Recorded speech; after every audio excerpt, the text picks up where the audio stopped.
Bonjour à tous, je suis Prince Atobla. Dans cette vidéo, je vais vous présenter comment configurer le protocole BGP.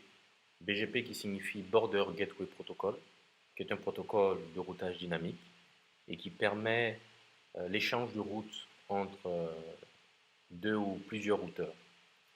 Donc sans plus tarder, on a une architecture qui est là, où on a 4 routeurs. Comme on peut le voir, donc il y a 2 routeurs qui sont dans l'AS600, qui est l'Autonomous System 600. On a 2 autres routeurs qui sont ici, qui sont également dans l'Autonomous System 700. Et ce qu'on fera, on va déjà paramétrer les adresses sur les différents routeurs donc dans une première partie. Et dans la seconde partie, nous allons configurer le protocole BGP pour que les routes soient échangées entre le routeur R1 et le routeur R2. Donc je connecte déjà au routeur R1. Voilà, je vais le configurer. Conft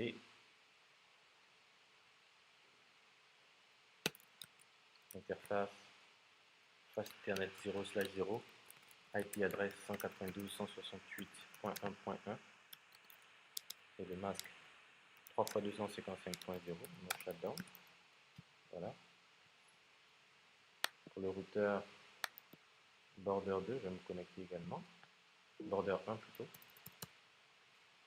Il a 2 interfaces quant à lui, donc que je vais configurer. Interface fast Ethernet 0/1, IP adresse 192.168.1.1, 3x255.0, le shutdown, j'allume l'interface. Je configure la seconde interface 0/0, IP adresse 20.0.0.1, le masque 3x255.252, vu qu'on est en /30, le shutdown. Je réduis également cela.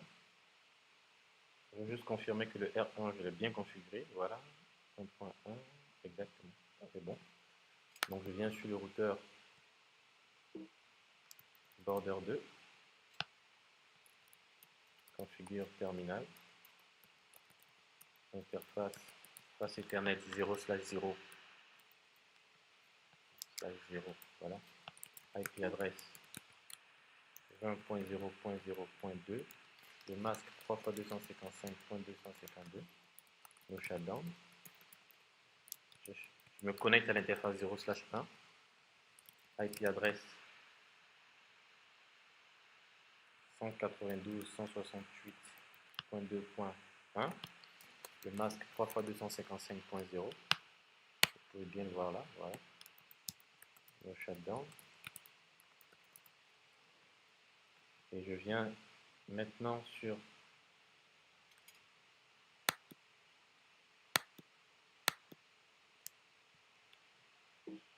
le routeur R2. Je vais me changer son nom.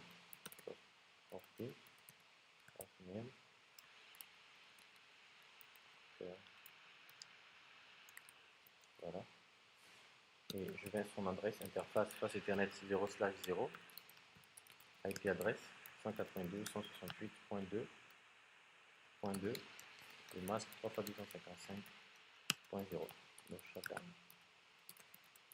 À ce stade, je vais tenter de voir si à partir du routeur R2, j'arrive à pinguer le routeur border 2. Donc je fais un ping de 192.168.2.1. On regarde. Voilà, ça marche. Je vais sur le routeur border 2 tenter de faire également un ping sur le routeur border 1, 20.0.0.1. Qu'est-ce que ça donne? Voilà, ça marche également. Voilà. Vous avez les 5 points d'exclamation qui sont alignés pour dire que ça marche. Success rate is 100% pour dire que ça marche. Je vais me mettre sur le routeur border 1 pour m'assurer que depuis border 1, j'arrive à faire un ping sur la 192.168.1.2 qui est l'adresse du routeur R1. Qu'est-ce que ça donne?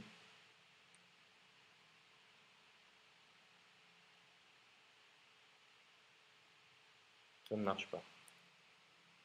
quelle peut être bien la raison. Donc je fais show IP interface brief pour voir les adresses ici. Donc il a bien un 192.168.1.1 qui est configuré sur la 0/1. Donc, et on nous dit duplicate adresse. C'est comme si au niveau du routeur R1 j'avais configuré l'adresse 1.1 plutôt que de configurer l'adresse 1.2. Donc je viens sur le routeur R1 et je regarde. Je vais faire show IP interface brief, on va voir. Et exactement, j'ai configuré la 1.1 sur le routeur R1 au lieu de configurer la 1.2. Donc je vais changer conf t interface fastness 0/0, no IP adresse. Et je vais mettre l'adresse correcte 192.168.1.2 et le masque 3 x 255.0. Le shutdown, bon, c'est déjà allumé, je suis sûr. Et donc je vais reprendre le test de ping depuis border 1. Ping 192, voilà. 1.2, on va voir ce que ça donne. Voilà, cette fois-ci ça marche. Donc à ce stade, mes 4 routeurs qui sont interconnectés, j'ai mis les adresses et le routeur R1 arrive à communiquer avec le border 1, le border 1 avec le border 2 et le border 2 avec le R2.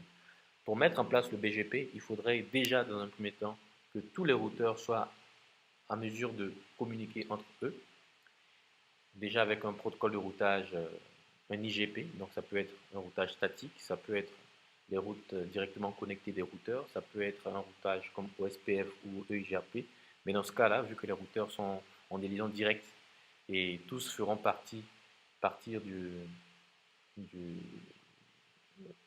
des routeurs sur lesquels on fera supporter le BGP, alors on n'a pas besoin de mettre un autre protocole de routage dynamique pour les faire communiquer, vu qu'ils sont directement connectés entre eux. Donc à ce stade, ce que je vais faire, je vais vous présenter que le routeur R1 n'est pas en mesure de pinguer le routeur R2. Donc je viens sur le routeur R1 et je vais faire un test de ping. Ping 192.168.2.2, regardez. Le ping ne devrait pas être en mesure de fonctionner.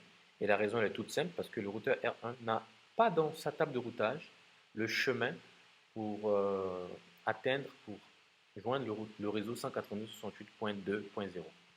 On va vérifier, show IP route, regardez. Dans la table de routage du R1, il n'y a que le réseau 1.0 qui est là, auquel il est directement connecté. Le routeur R1 ne connaît pas le réseau 20.0, le routeur R1 ne connaît pas le réseau 192.168.2.0, donc il ne sera pas en mesure de communiquer avec ce réseau-là. C'était la première partie que je souhaitais vous présenter. Venons également sur le routeur R2 rapidement pour vous montrer que lui également dans sa table de routage, il n'a aucune information sur le réseau 192.168.1.0. Vous voyez, il ne connaît que son réseau 192.168.2.0.